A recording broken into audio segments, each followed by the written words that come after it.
My topic is aquatic pollution. There are many factors that contribute to aquatic pollution, starting off with the 80% of wastewater that is returned back into the environment unfiltered. Gross. Imagine if you had to live in another population's filth and pollution.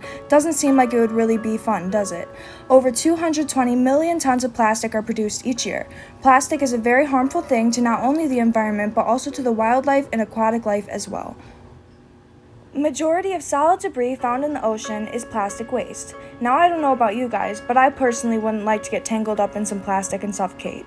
Another huge contributing factor is oil spills making their ways to the water.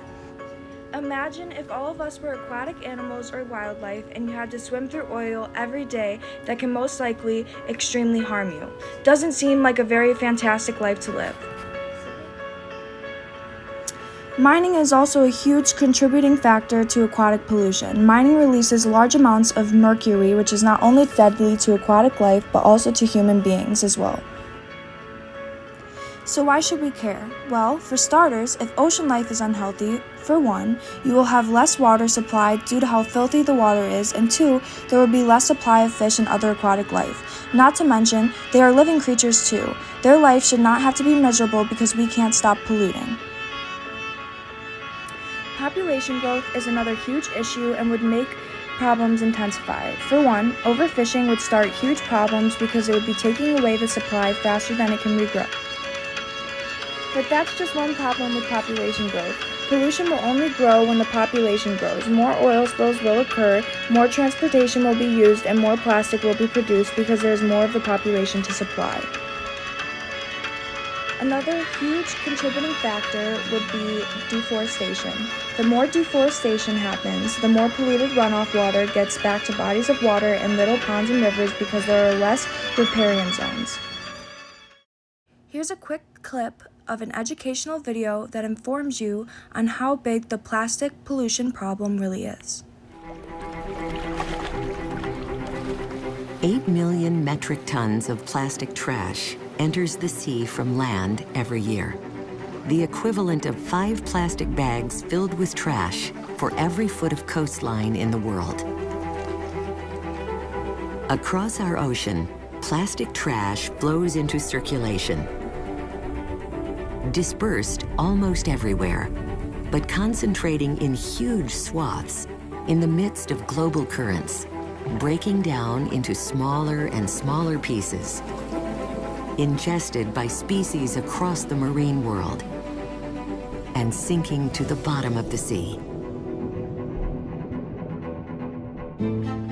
Anyone can make plastic anywhere in the world and sell it anywhere else in the world. There's no design paradigm, there's no barriers. In order to solve the plastic packaging problem, we need to effectively rethink the entire system. From one which is linear, i.e. take, make, dispose, to one where it can be recovered and fed back into the economy as a valuable plastic material, or one where it is biobenign and it can enter the environment. The ultimate goal of the new plastics economy is to design an economy where plastic packaging never becomes waste. And to do that, we need every single player in the chain to change the way that they do things. After watching this short clip, hopefully you have seen how effective and harmful plastic pollution can be to the environment. One way to stop this problem is by forming groups of people to spread awareness about aquatic pollution and how crucial it can be to not only oceanic life, but also to us and other living things on land. We could also use the groups to help clean up aquatic pollution and oil spills. We can use donated hair to soak up all the oil spills. Another option would be to use skimming, but it's not as efficient. Another significantly helpful thing would be to make things that are normally made out of plastic with alternatives that are eco-friendly like bamboo, plant-based plastic, and glass. All of these things won't stop it, of course. It will just help slow the issue. One way for aquatic pollution to get better is to enforce no littering and reduce the use of plastic materials. Cleaning oil spills more efficiently and effectively, and mining and healthier alternatives for the earth. So in conclusion, these problems need to be addressed or aquatic pollution will only get worse. If we don't, who knows the problems we will face and other wildlife in the future.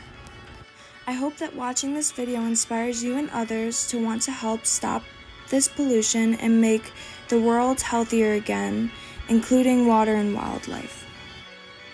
If we don't address this problem now, it will cause severe problems for not only us, but all living creatures and wildlife on the planet and bodies of water in the future.